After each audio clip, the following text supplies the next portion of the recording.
이 팟캐스트는 크리타릭 라디오, 배싱옴, 크리스 기버, 와일드맨, 딘 무시치와 다른 많은 분들의 기여로 만들어진 우분투 주간 뉴스레터 890호를 생성형 AI로 만든 콘텐츠입니다. AI로 생성한 콘텐츠는 왜곡된 정보도 있을 수 있으므로 이용에 참고하시기 바랍니다. 안녕하세요. 오늘 여러분과 함께 살펴볼 내용은 바로 우분투 주간 뉴스레터 890호입니다. 4월 말에서 5월 초까지의 소식인데요. 여기서 이제 가장 흥미롭고 중요한 정보들을 좀 빠르게 파악해보는 시간을 갖겠습니다. 네, 안녕하세요. 이 뉴스레터 정보들이 워낙 방대하니까요. 그 속에서 핵심을 좀 짚어보고 그 의미까지 같이 한번 생각해 보도록 하죠. 좋습니다. 그럼 바로 시작해볼까요? 역시 커뮤니티 소식이 가장 먼저 눈에 들어오더라고요. 우부컨 코리아 2025 참가 등록이 시작됐다는 소식인데 이게 무려 한국 커뮤니티 20주년 기념 행사라고 해요. 아, 20주년이군요. 네. 네, 얼리버드 쿠폰 이야기도 있고요. 이런 오프라인 행사가 커뮤니티에는 정말 중요하잖아요. 맞아요. 개발자나 사용자들이 직접 만나서 교류하는 건 커뮤니티의 어떤 생명력을 보여주는 단적인 이해죠. 그리고 동시에 그 지원 포럼을 보면 또 현실적인 문제들이 활발하게 논의되고 있어요. 아, 포럼이요? 어떤 문제들인가요? 뭐 예를 들면 윈도우와의 듀얼 부팅 설치 문제라던가 아니면 최신 버전 그 20.04 있잖아요. 플러키 퍼핀? 여기서 뭐 화면이 멈춘다거나 아예 부팅이 안 된다는 그런 문제들이요. 아, 듀얼 부팅 문제는 정말 꾸준히 나오는 것 같아요. 그렇죠.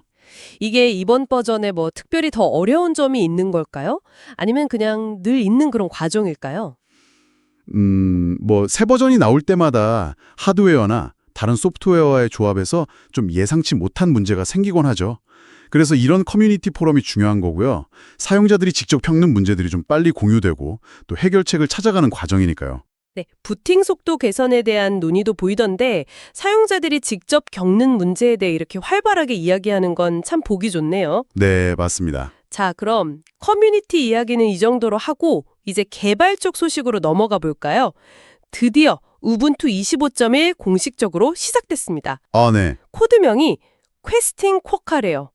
탐구하는 쿼카라니 이름부터가 좀 재밌는데요. 네, 이름이 재밌죠. 퀘스팅 코카. 뭔가 새로운 시도나 좀 탐험적인 기능들을 기대하게 만드는 이름 같아요. 앞으로 좀 바쁜 개발 주기가 될 거라는 예고도 있던데 어떤 방향으로 좀 예상해 볼 수 있을까요? 글쎄요. 최근 우분투가 그 스냅 패키지나 아니면 플러터 기반 앱 개발 지원 이런 쪽에 좀 힘을 쏟는 걸 보면 아마 그런 방향에서의 어떤 새로운 탐구가 있지 않을까. 뭐 조심스럽게 예측해 볼 수는 있겠죠. 흥미롭네요. 네. 그리고 또 하나 주목할 만한 개발 소식은 LXD 관련 뉴스인데요. 아, LXD요. 시스템 컨테이너 관리 도구 맞죠? 네, 맞습니다. 우분투의 그 시스템 컨테이너 매니저인데 여기서 백업 볼륨 메타데이터 처리 방식이 개선되었다는 소식이에요.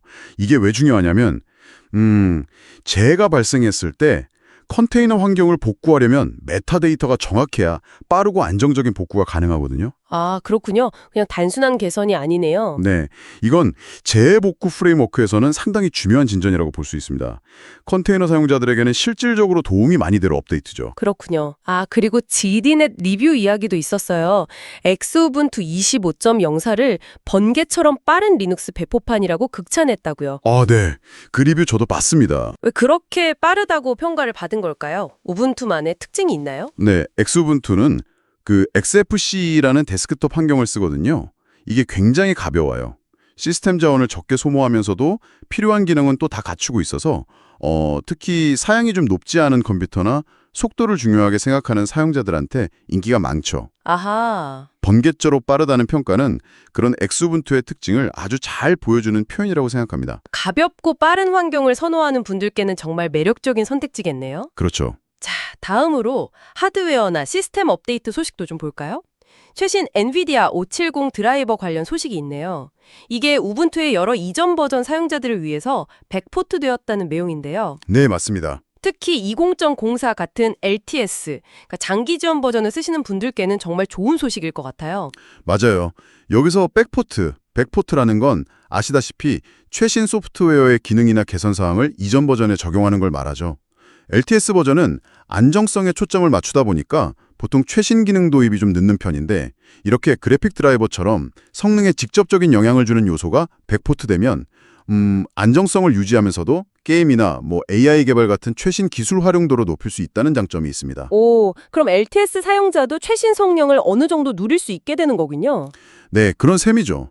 물론 최신 드라이버가 그 안정적인 LTS 환경에서 혹시 예기치 못한 문제를 일으키지는 않을지 그런 부분은 좀 주의 깊게 볼 필요는 있겠습니다. 네, 안정성과 최신 성능 사이의 균형, 이게 중요하겠네요. 그렇죠. 보안 업데이트 소식도 꾸준히 나오고 있어요. 여러 버전에 걸쳐서 주피터 노트북, 리브 XML2, 그리고 리눅스 커널 자체의 취약점들이 해결되었다는 내용이 보이네요. 네, 이건 우분투가 얼마나 다양한 버전 사용자들의 시스템 보안을 중요하게 생각하는지를 잘 보여주는 부분입니다. 발견된 취약점을 빠르게 패치해서 제공하는 것은 운영체제의 기본적인 책임이기도 하고 또 신뢰의 바탕이 되니까요. 맞아요. 사용하고 있는 우분투 버전에 맞는 업데이트를 꾸준히 확인하고 적용하는 습관, 이게 정말 중요하겠네요. 네, 아주 중요합니다. 오늘 우분투 주간 뉴스레터 890호를 통해서 정말 다양한 소식들을 짚어봤습니다. 우브콘 코리아 20주년 행사 소식부터 시작해서 기대되는 새 버전 퀘스팅 쿼카 개발 시작 소식도 있었고요. 네, 엑스분투의 빠른 속도에 대한 평가도 흥미로웠고 또 LTS 사용자를 위한 엔비디아 드라이버 백포트 소식도 중요했죠. 맞아요. 정말 알찬 내용들이 많았습니다. 네, 이렇게 보면 커뮤니티의 활발함이나 또 끊임없는 개발 노력, 그리고 사용자 지원까지 우분투 생태계가 참 역동적으로 움직이고 있다는 걸 다시 한번 확인할 수 있었어요. 여기서 마지막으로 여러분께 질문 하나 던져보고 싶습니다. 오, 어떤 질문인가요? 퀘스팅 쿼카, 이 탐구하는 쿼카라는 이름처럼 다음 우분투 25.1 버전은 과연 사용자들에게 어떤 새로운 탐구의 여정을 선사하게 될까요? 또 그 과정에서 우리는 어떤 예상치 못한 가치를 발견하게 될지 한번 상상해 보시는 건 어떨까 싶습니다. 여러분의 생각은 어떠신가요?